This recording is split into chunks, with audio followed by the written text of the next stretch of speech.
Hello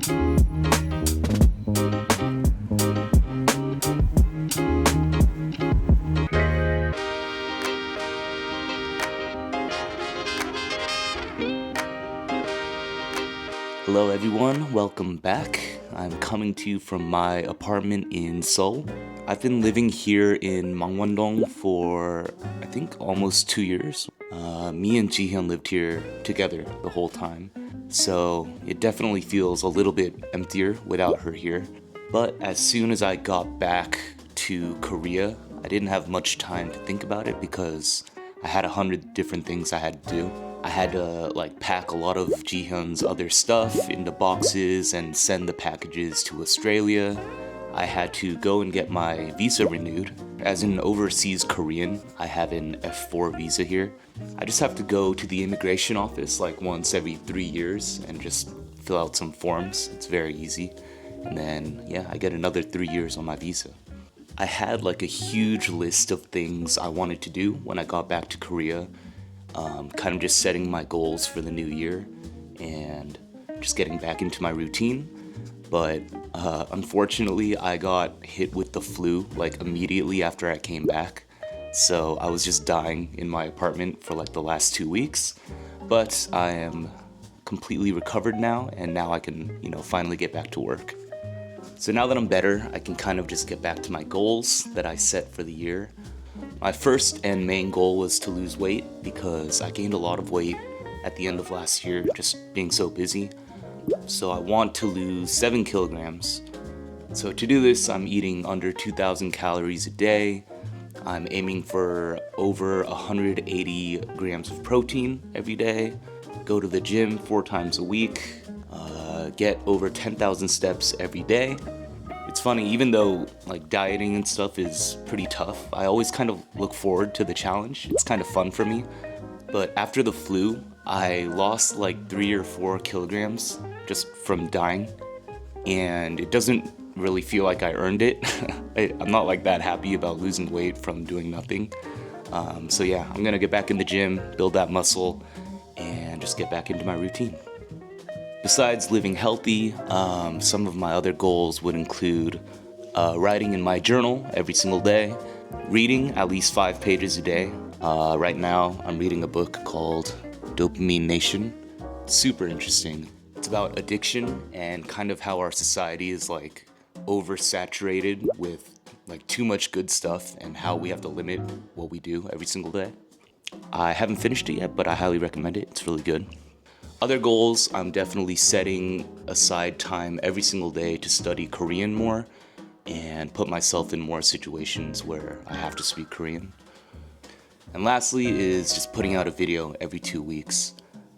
I know that sounds like a lot, but for me, this is a lot more just about consistency, just giving myself time to build good habits.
Today, I want to talk about the neighborhood I live in Seoul.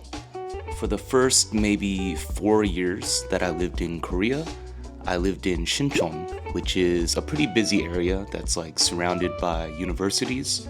After that, I left Korea and lived in Australia for a year. And when I came back, my girlfriend and I chose to live in Mangwon-dong. We have a lot of friends that live here. And nowadays, if you're Korean and you live in Seoul, you've probably heard of Mangwon-dong. And I wanted to talk a little bit about why people love this area so much and what it was like to live here. So probably the first thing that people think about when they hear of Mangwon is Mangwon-시장, which is the big market in the middle of this neighborhood. If you're new to Korea or you don't go to markets often, it's pretty cool to see. There are tons of vendors and like kind of trendy street foods to get in there. Personally, I have one butcher where I get all of my meat from, but besides that, I kind of stay away from the Shijang because it's really crowded and honestly it's very touristy. Maybe the one street food that I go in there regularly for is to go eat omuk on cold days. That's maybe my favorite winter snack to eat in Korea. Outside of the Shijang, nowadays the neighborhood is super trendy. There are countless good cafes, lots of vintage stores and shopping, and tons of good restaurants. If you watched Hukbaek Yorisa, or the English name is Culinary Class Wars, I think there were like 4 to 5 different chefs this season that have restaurants in this area. Some of them are places that G and I have gone to for years, so it was really cool to see, just the lady down the street on this super popular show that people are watching all over the world.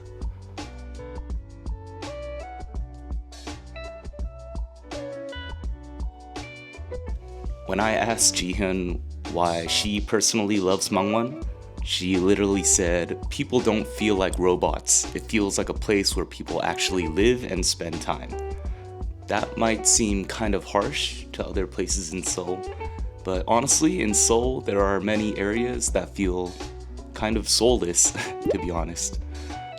One thing people will notice about Mangwon when they come here is, although it's very trendy, the buildings and the roads are very old, and there's a reason why it's kind of kept its charm for so long.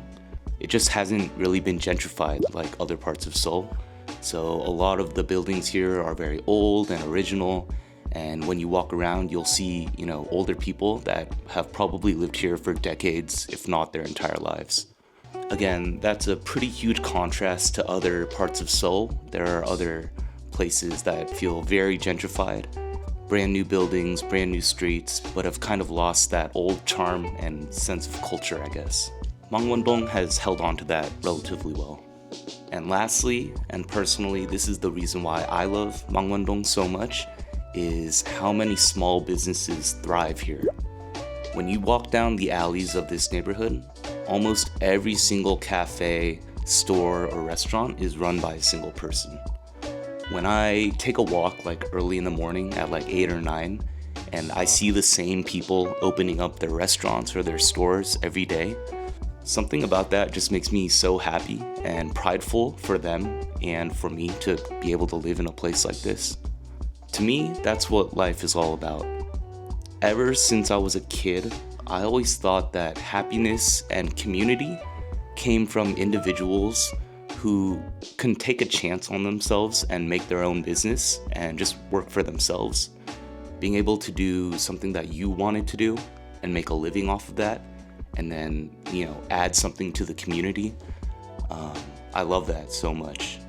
I think Mangwon is a bit unique because since all of the buildings are quite old, the units are very small, so a lot of big corporations can't really just move in here and take over all of the units.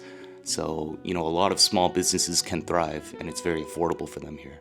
And the result is you get this amazing community full of small businesses that support each other. And, it just happened to become like a very trendy area as well. And it's kind of just like this diverse cross-section of old culture and new community. And it's amazing.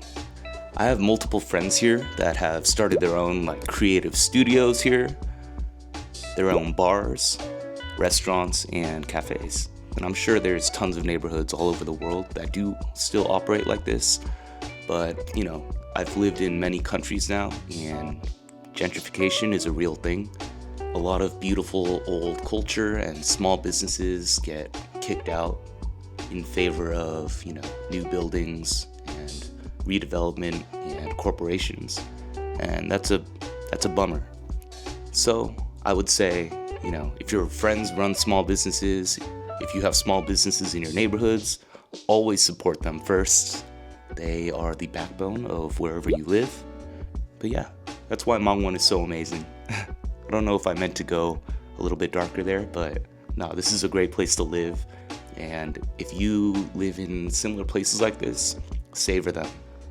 I am leaving the country again halfway through the year, so I don't get to be here forever, but I hope to find more neighborhoods like this around the world.